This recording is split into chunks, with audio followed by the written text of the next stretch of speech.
Hello, my name is Shane Sisler, and today I will be presenting my topic, Eco-terrorism, an ongoing investigation. As our actions continue to devastate the integrity of our planet, we are at risk more now than ever. The climate crisis has become increasingly important because of its effects on the human race as a whole. Climate change continues to worsen, making more places uninhabitable and reducing their ability to produce goods. Amongst this mess, the environmental movement developed to spread awareness and instigate change. With fear on the rise, so is activism. Some extremists of the environmental movement have taken more pressing methods of protest.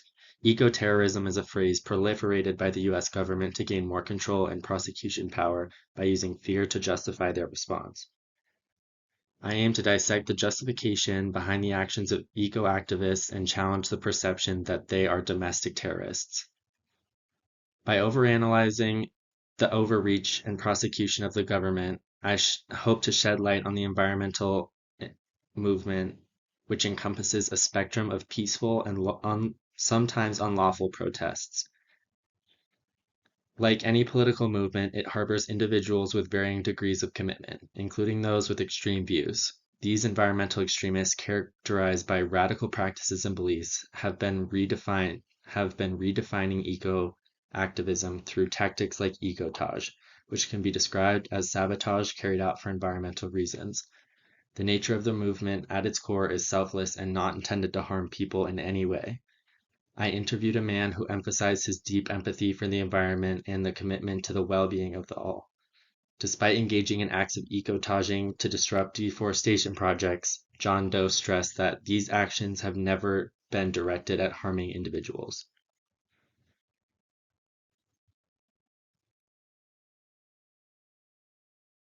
Post 9/11, the Patriotic Act expanded the law enforcement's authority to combat terrorism, including activities like arson and property damage. However, this broadened the scope and has allowed anti-environmentalists to target activists through legal means.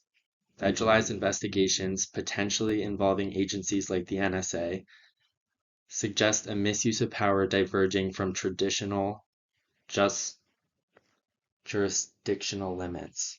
The accelerated prosecution of activist members exemplifies the government's abuse of power and mistreatment of the movement, labeling environmental activism as domestic terrorism.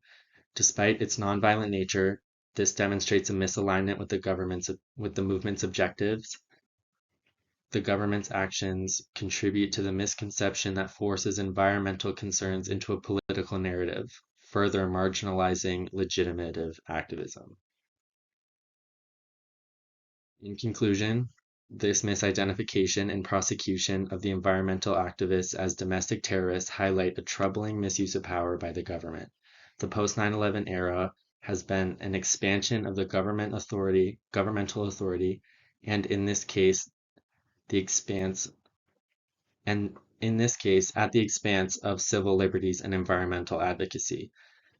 By instilling fear and wielding political influence, authorities have sought to suppress dissent and protect vested interests.